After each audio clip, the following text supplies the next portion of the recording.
किसान एकता जिंदाबाद जिंदाबाद जिंदाबाद। जब चुनाव लड़ने आएंगे तो जनता भी उनकी बातों को नहीं सुनेगी। ये नहीं सुने, इनको नहीं सुनने के लिए हम नहीं चुने थे, इनको सुनना पड़ेगा और सुनने के लिए चुने थे।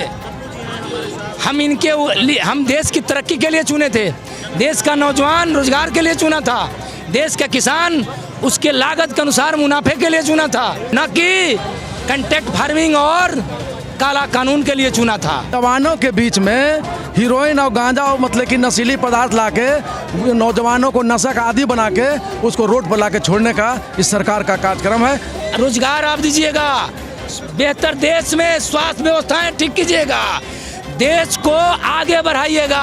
आपने झूठा वादा किया बुलेट ट्रेन, आपने झूठे वादा किया सबसे ज्यादा 14 लाख हर एक अकाउंट में देने का, आपने made in India, make in India, stand up India, skill India, स्वयं भारत का बात किया, लेकिन आपका एक भी काम सरजमी पर नहीं, आपका हर व्यवस्था नदारत है। इसलिए आप सबसे ज़्यादा, आप सरकार सबसे ज़्यादा देश के लिए, आम आवाम के लिए पिछड़ी साबित हुए।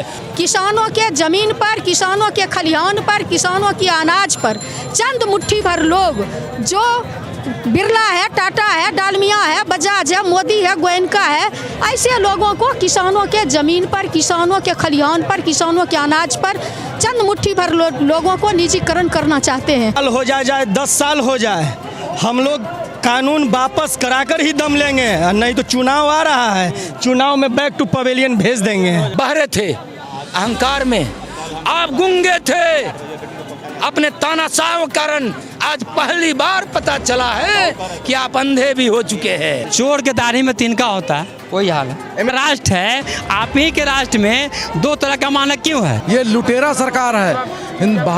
भारत में अगर से वर्ल्ड में पूछा जाएगा कि दुनिया का सबसे झूठा प्रधानमंत्री कौन है, उसका नाम नरेंद्र मोदी है। नुकसान है, सभी दुकानें बंद है, ये साबित होता है कि देश की जनता, मजदूर, व्यवसायी, आम किसान, छात्र, नौजवान, हर माताएं बहनें किसानों के समर्थन में और देश के खिलाफ सड़कों पर है। मेरा नाम है फैजान, आप देख रहे हैं निष्कर्ष भारत। अभी मौजूद है पटना डरबंगला चौराहा पे। यहाँ किसान आंदोलन के समर्थन में महागठबंधन के लगभग सभी दल आए हुए हैं और पप्पू यादव जी का भी यहाँ समर्थन है, उनके नेतागण भी यहाँ मौजूद हैं। भारी तादाद में यहाँ जनसैलाब उमड़ा हुआ है और जो की मांग है कि जो 3 काले कानून है उसको सरकार वापस ले, सरकार उद्योगपति को बढ़ावा देना बंद करे। आइए हम आकर के बात करते हैं कि कार्यकर्ता से कि उनकी क्या राय है, उनकी क्या मांग है, क्या होना चाहिए। सरकार क्या वजह बात नहीं सुन रही किसानों को, 10 महीने से ज़्यादा हो गए। अगली बार जब चुनाव लड़ने आएंगे तो जनता भी उनकी बातों को नहीं सुनेगी। ये नहीं सुने, इनको नहीं सुनने के लिए हम नहीं चुने थे, इनको सुनना पड़ेगा और सुनने के लिए चुने थे। हम देश की तरक्की के लिए चुने थे, देश का नौजवान रोजगार के लिए चुना था, देश का किसान उसके लागत के अनुसार मुनाफे के लिए चुना था, लागत के अनुसार मूल्य के लिए चुना था, न कि कंट्रैक्ट फार्मिंग और काला कानून के लिए चुना था। देश का मजदूर रोजगार के लिए चुना था, जो बंद पड़े उद्योग चालू कराने के लिए चुना था, देश का छात्र बेहतर शैक्षणिक माहौल के लिए चुना था, देश की माताएं बहनें किचन में जो महंगाई आई है उसके लिए नहीं चुना था, सस्ती सामान के लिए चुना था। उल्टे नरेंद्र मोदी जी, याद कीजिए 13 और 12 का साल, आपके आने से पहले 60 का कीमत का पेट्रोल और डीजल, अब कितना 70 पार। रसोई गए 300 से 400, अब कितना 1000 पार। हम इसके लिए नहीं चुने थे, हम अडानी अंबानी के घर भरने के लिए नहीं चुने थे, देश की जनता ने चुना था कि रोजगार आप दीजिएगा, बेहतर देश में स्वास्थ्य व्यवस्थाएं ठीक कीजिएगा, देश को आगे बढ़ाइएगा। आपने झूठा वादा किया बुलेट ट्रेन, आपने झूठे वादा किया सबसे ज़्यादा 14 लाख हर एक अकाउंट में देने का, आपने made in India, make in India, stand up India, skill India, अश्वम भारत का बात किया, लेकिन आपका एक भी काम सरजमी पर नहीं, आपका हर व्यवस्था नदारत है। इसलिए आप सबसे ज़्यादा, आप सरकार सबसे ज़्यादा देश के लिए, आम आवाम के लिए फिसड्डी साबित हुए। और आपकी हठधर्मिता, आप, हम सुनने थे कि आप बहरे थे अहंकार में, आप गूंगे थे अपने तानाशाह के कारण। आज पहली बार पता चला है कि आप अंधे भी हो चुके हैं। नरेंद्र मोदी जी, आप बयान दे रहे हैं, आपके लोग प्रवक्ता बयान दे रहे हैं कि देश की जनता को मतलब नहीं। अरे बेशर्म के लोगों, देखो चौथा स्तंभ दिखा रहा है कि घर के सुनिशानी है। ये बेली रोड है, ये फ्रेजर रोड है, स्टेशन रोड है पटना का, ये एग्जीबिशन रोड का और दूरदर्शन का रोड है। देखो सुनसान है, सभी दुकानें बंद है। ये साबित होता है कि देश की जनता, मजदूर, व्यवसायी, आम किसान, छात्र, नौजवान, हर माताएं बहनें किसानों के समर्थन में और देश के खिलाफ सड़कों पर है। इसलिए ये बंद सफल है। प्रधानमंत्री भी अभी भी मौका है।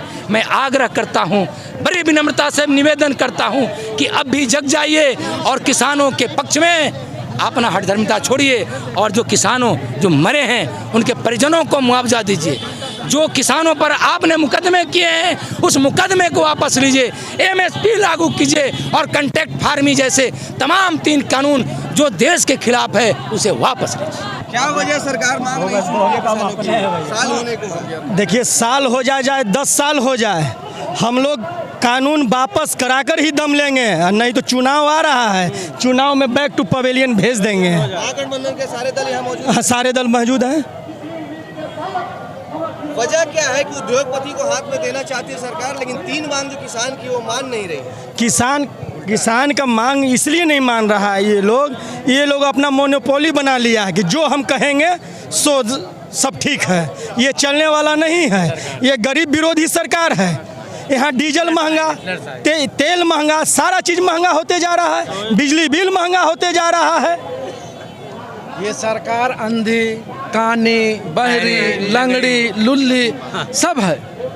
आज का जो बंद है वो किसानों के सवाल पर है, 3 कानून के सवाल पर है, गरीबी के सवाल पर है, महंगाई के सवाल पर है, बेरोजगारी के सवाल को लेकर है और आपके जो जातीय जनगणना है उसके सवाल के लेकर आज हम लोग पूरे भारत बंद है। अब आप जो राष्ट्रीय इसका केंद्र सरकार की बात करते हैं तो जनता जाग चुकी है।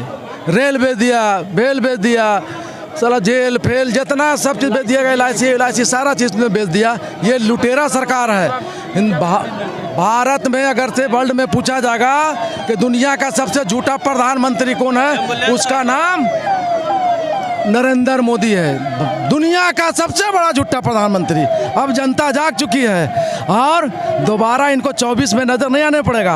अभी तो 10 महीना हुआ है, 24 तक लगातार ऐसे आंदोलन चलेगा और हो सकता है कि बीच में हम लोग गणथैया देकर उठा कर फेंक देंगे। लगातार बात करने के लिए संपर्क ये आपको तो पहले तो बोला कि झूठा, बहरा, लंगड़ा, लुच्चा, वो तड़का तो झूठा कोई मतलब कि प्रधानमंत्री नहीं पैदा हुआ है।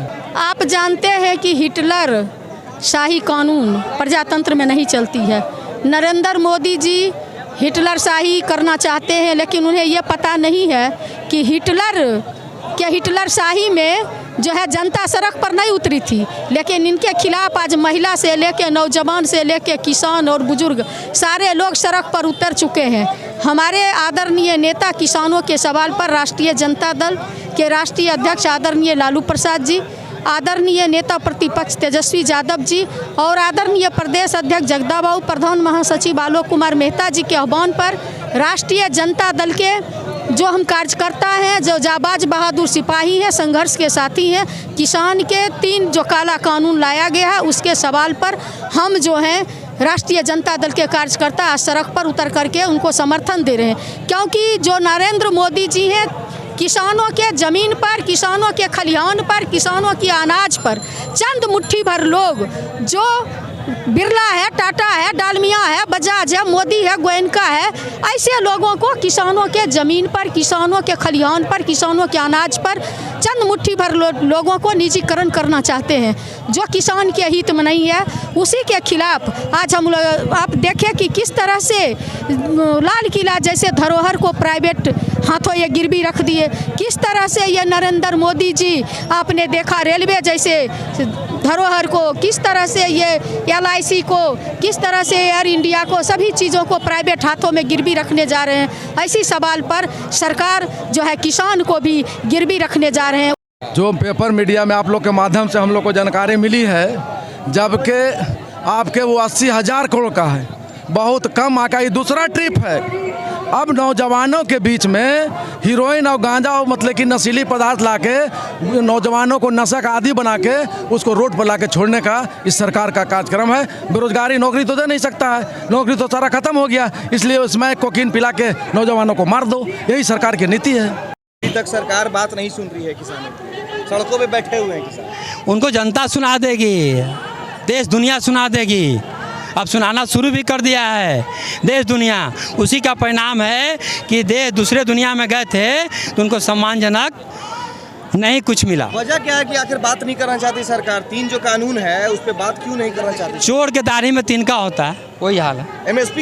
MSP वापस लागू करने से दिक्कत क्या है सरकार को? दिक्कत अनेकों लोगों को है, एक का नहीं अनेकों लोगों को है। आपका राष्ट्र है, आप ही के राष्ट्र में 2 तरह का मानक क्यों है? आपके बिहार में कुछ है, आपके पंजाब में कुछ है, हरियाणा में कुछ है, ऐसा क्यों? आपने GST लागू किया तो आपने बोला कि पूरे हिंदुस्तान में एक GST लगेगा, तो फिर ऐसा क्यों है? 2 तरह का 3 तरह का भाव क्यों? सर एक आखिरी सवाल है, जातीय जनगणना पे बीजेपी समर्थन में नहीं है। बीजेपी साफ हलफनामा दे दिए कि हम जातीय जनगणना नहीं कराएंगे, उसके बावजूद भी नीतीश कुमार जी चुप हैं।